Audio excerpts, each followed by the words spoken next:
Welcome back to Friday Football Extra. After staging a classic regular season showdown just a couple of weeks ago in Hot Springs, everybody, including myself, expected tonight's Bath County and Parry McCluer game to go right down to the wire. But instead, the Blues turn in a performance the folks at Camden Field won't soon forget as they humiliate the Chargers, winning 60-0.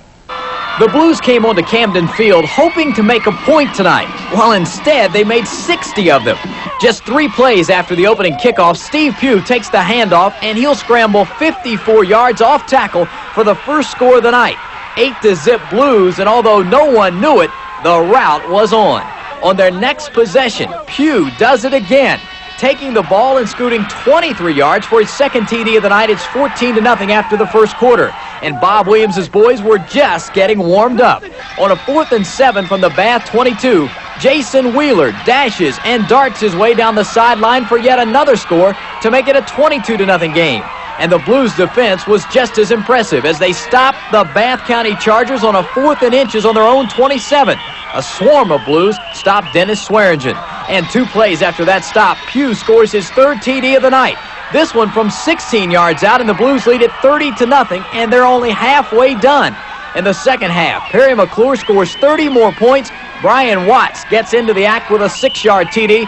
Parry McCluer sends a message out to the rest of the state with a 60-0 win. The score surprised us, but again, when you consider the number of people that we had out of the ball game, that affected us. But I'm not going to take anything away from Coach Williams and his ball club. They came out here and just gave us good old country whipping tonight. We're surprised with the final outcome. We figured that we had a good chance to win the ball game if we played well, but the score was just unbelievable even to me. Yes, I'll say it was. In the Region C Division II playoffs, the Fort Chiswell Pioneers hit the road into deep Southwest Virginia tonight to take on PH Glade Spring. We pick it up in the first quarter. PH quarterback Richard Rector pivots on the bootleg option. He scores from 8 yards out for a 7-0 Glade Spring lead. Now, the Pioneers would put together a drive of their own in the second quarter. Junior Dunford, number 12, rolls left and finds number 18, who's wide open, and he turns on the burners, going 34 yards for the score, helping the Pioneers tie the game at 7-7. A penalty deep in Pioneer territory allows Rector to punch his way up the middle for a 4-yard score. That's his second TD of the night, and the Rebels lead it 14-7. Now, with the Rebels in control of the ball, Rector will go to the air to number 84, Danny Wilson, for a 34-yard strike. That sets up the Rebels on the 12-yard line. And 4 plays later, 3 times is the charm for Rector. With 43 seconds left on the clock, he twists his way in for the 3rd Rebel score. But what's a game, folks, without a big power kicker? Big Daddy Jumbo Andy Schrader, a 287-pound placement machine, will add the point after.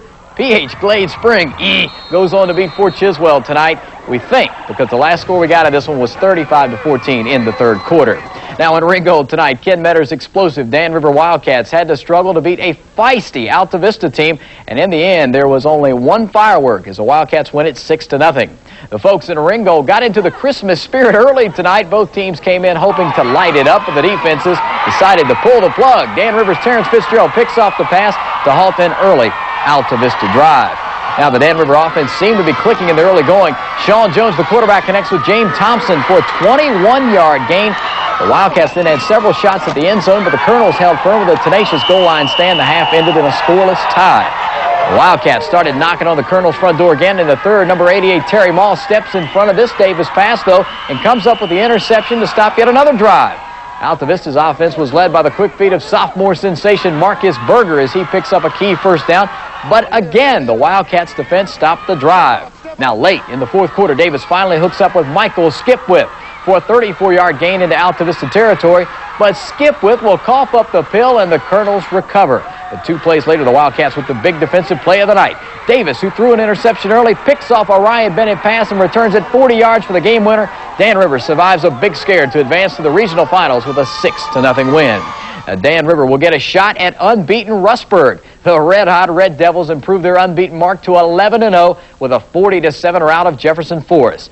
The Devils got their point across tonight, and they mean business in this one. Wow, thanks to tough defense and a 9-yard punt, Rustburg got good field position in the first quarter, setting up a 15-yard TD by Roger Easley. It's 7-0 Rustburg late in the first quarter. Just 2 minutes later, the Devils capitalize on a Cavalier fumble. E.D. Cavill is stopped in the backfield, but he breaks free for the 5-yard TD. It's 13-0 Devils. Then, on the first play of the second quarter, quarterback Bobby, the juking machine Jones, already in his second jersey, calls on the night his own number. He goes up the middle, past the secondary, 54 yards for the score.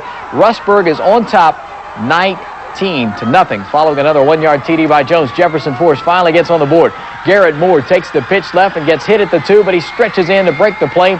It's 26-7 Rustburg with 25 seconds left in the half. Midway through the third quarter, Jerry Marshall will take the ball at the 11. He gets hit, but he'll manage to cross the goal line to extend Rustburg's advantage to 33-7. And the Rustburg misdirection put the last nail in the coffin. Jones hands off to Cabell, and he gets it to Marshall for the 9-yard TD. Rustburg goes on to win it tonight, 40-7.